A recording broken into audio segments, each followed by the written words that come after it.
বহুরূপে সম্মুখী তোমার, ছাড়ি কোথা খুঁজিছ ঈশ্বর, জীবে প্রেম করে যে জন, সেই জন সেবিছে ঈশ্বর। নমস্কার ভিউয়ার্স, ইউটিউবের পক্ষ থেকে আপনাদের স্বাগত। ভিউয়ার্স, আজকে ভগবানকে নিয়ে একটু আলোচনা করতে গিয়ে একটা বিবেকানন্দের বাণী আপনাদের শুনিয়ে রাখলাম।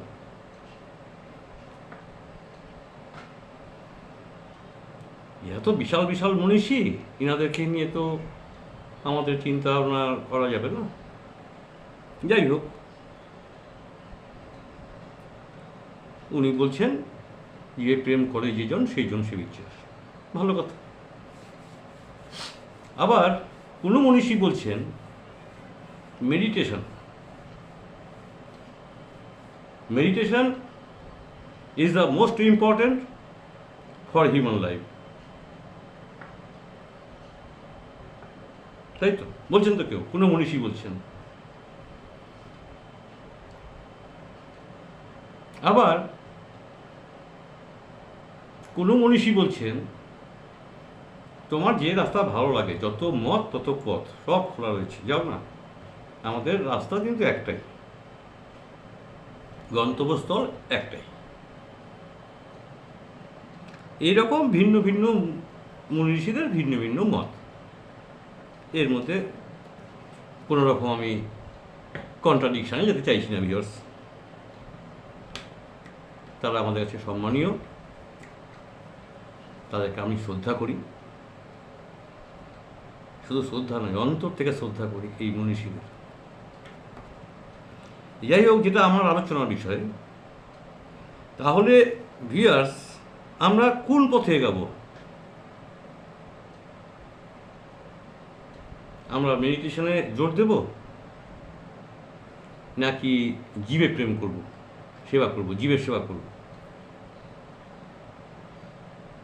কারণ প্রতিটা জীবের যে আত্মা, সে আত্মার সঙ্গে তো পরম প্রভুর একটা লিঙ্ক রয়েছেই। এখানে তো অস্বীকার করার কোনো জায়গা নেই।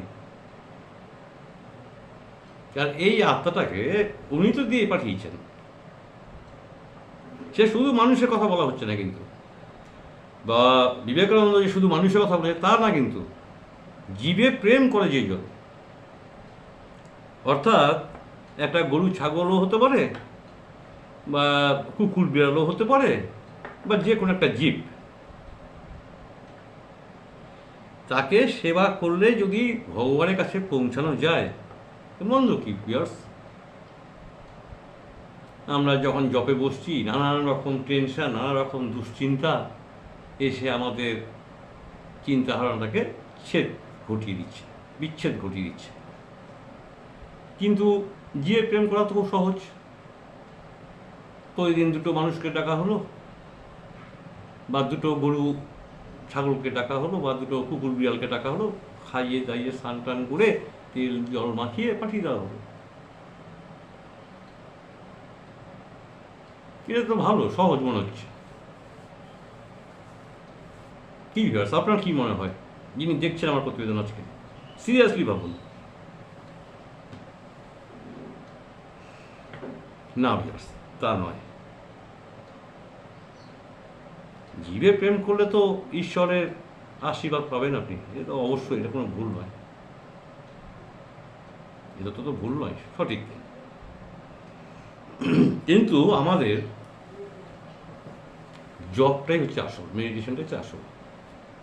এবার সাইড কিছু আছে। সাইড বলতে কি, আপনার এর মধ্যে একটু ভিউয়ার্স বিজ্ঞানকে আনতে হবে, নাহলে জিনিসটা ক্লিয়ার হবে না। আমি কেন আলোচনাগুলো করছি, আমার অডিয়েন্সের বয়স কিন্তু বিলো 40। আপনারা যারা দেখছেন তারা 90% 40-এর নিচে বয়স আপনাদের। তারপরে আমার অর্ধেক বয়স আপনাদের, 30-35।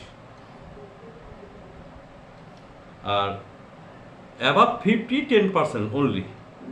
যার জন্য আমি একটু ব্যাক থেকে চেষ্টা করছি, পিছন থেকে উঠে আসার, আপনাদেরকে বোঝানোর ব্যাপারটা। কারণ আমার থেকে সিনিয়র যারা তারা খুব ভালোভাবে জানেন যে মেডিটেশন অবশ্যই দরকার আছে,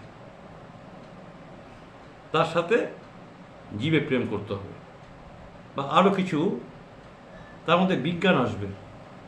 বিজ্ঞান আমি আজকে আনবো না ভিউয়ার্স, আপনাদেরকে আরও পরিষ্কার করে বুঝাবো সামনে শনিবারে। যে বিজ্ঞানকে না আনলে আপনি আবার সেখানে পৌঁছতে পারবেন না তো, মানে কি মুশকিল ব্যাপার। মানে সব দিক থেকে আমাদের গুছিয়ে রাস্তা পরিষ্কার করে বেরোতে হবে। তাতে আপনি জীবের প্রেমী বলুন, বা আপনি একটা ইটকে সামনে রেখে যদি বলুন এটাই ভগবান, তার মধ্যেই ভগবান আসবেন। কারণ সেই ইটটা তো ভগবানেরই সৃষ্টি, একটা ইট আপনি সামনে রেখে ভগবান বলে জপ করছেন, ওই ইটটা তো ভগবানেরই সৃষ্টি। তাহলে কোন রাস্তায় গেলে সহজ হবে এবং আমরা সঠিক সময় ঠিক পৌঁছাতে পারবো, এটাই তো আমাদের চিন্তা ভাবনা। তো এখানে ভিউয়ার্স আমি হিসাব করে দেখলাম যে আপনাদের যদি আরও পরিষ্কার করতে যাই তাহলে বিজ্ঞানকে আনতে হবে, একটু বিজ্ঞান অল্প হলেও আনতে হবে, নাহলে কিন্তু পরিষ্কার হবে না।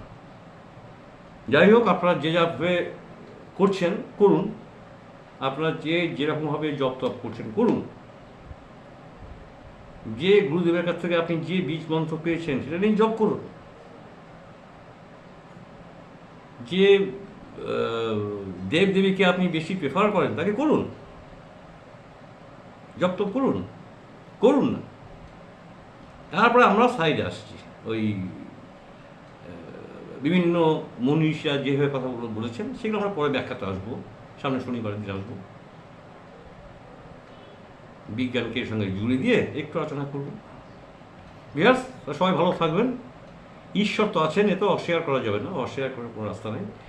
কিন্তু মোদ্দা কথা হলো আমরা ঈশ্বরের কাছে পৌঁছাবো যে রাস্তা দিয়ে, সেই রাস্তাটা কোনটা সঠিক বা কোনটা সহজলভ্য, সহজে পৌঁছাতে পারবো, এটাই তো আমাদের উদ্দেশ্য।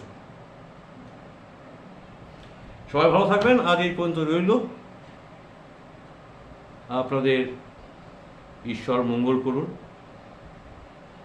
আপনাদের সুস্থ দেহ বা দীর্ঘায়ু জীবন আমি কামনা করি। আগামী শনিবার দিন একটু নজর রাখবেন, আমি কিন্তু একটু বিজ্ঞানের ছোঁয়া দিয়ে যাবো। হ্যাঁ, আজ এই পর্যন্ত রইল। সবাই ভালো থাকবেন।